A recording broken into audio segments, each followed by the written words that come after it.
রান্না করাটা আমার কাছে শুধু প্যাশন না, এটা থেরাপি হিসাবেও কাজ করে। আজকে বানাবো একটু অন্য ধরনের আফগানি এগ কোরমা। প্রথমেই ডিমগুলোকে সেদ্ধ করে ছাড়িয়ে রেখে দেবো। এবার কড়াইতে তেলে অল্প করে ঘি দিয়ে তাতে দেব আদা কুচি, পেঁয়াজ কুচি, কয়েকটা গোটা রসুন, কাঁচা লঙ্কা টুকরো, এলাচ, নুন, গোলমরিচ আর ধনেপাতার ডাঁটি। এবার একটু হালকা নাড়াচাড়া করে তুলে নেব। এবারে এই মশলাটাকে একটু ঠান্ডা করে মিক্সার জারে ভরে তাতে অ্যাড করব বেশ খানিক ধনেপাতা, হলুদ গুঁড়ো, অল্প করে ধনে গুঁড়ো, টক দই। তারপর ভালো করে পেস্ট করে নেব।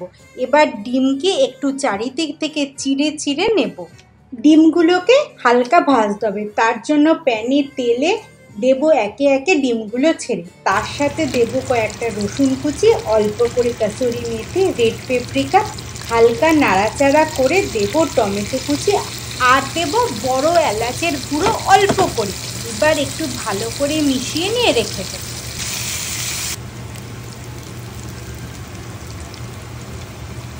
এবার হলো কোরমা বানানোর পালা।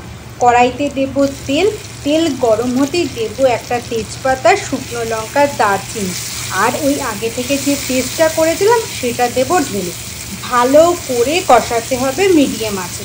যখন দেখব তেল ছেড়ে দিচ্ছে পাশ থেকে, অল্প করে জল দিয়ে ফুটতে দেব।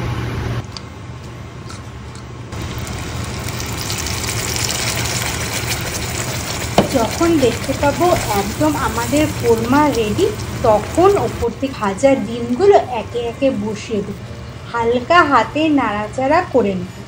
তাহলেই রেডি আমাদের একদম আফগানি ডিম কোরমা। যখন পরিবেশন করব শুধু ওপর থেকে শুকনো খোলায় ভাজা জিরে গুঁড়ো ছড়িয়ে দেব। সাথে বানিয়েছিলাম কেরালা স্টাইলে ঘি ভাত, জাস্ট অসাধারণ খেতে লেগেছিল। এটা ভাত, রুটি, পরোটা সব কিছু দিয়েই জমবে। তোমাদের যদি এই রান্নাটা ভালো লাগে একবার ট্রাই করে দেখতে পারো।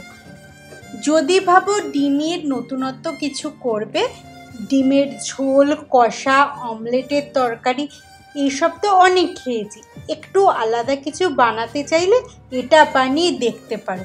যেমন কম সময় লাগে তেমন খেতে সুস্বাদু। তোমরা যদি আমার এই রেসিপিটা ট্রাই করে দেখো, আমার সাথে ছবি অবশ্যই শেয়ার করো, তাতে তো আমি খুব খুশি হবই। আর কেমন লাগলো সেটাও জানাবে। আজ তাহলে আসি, টাটা।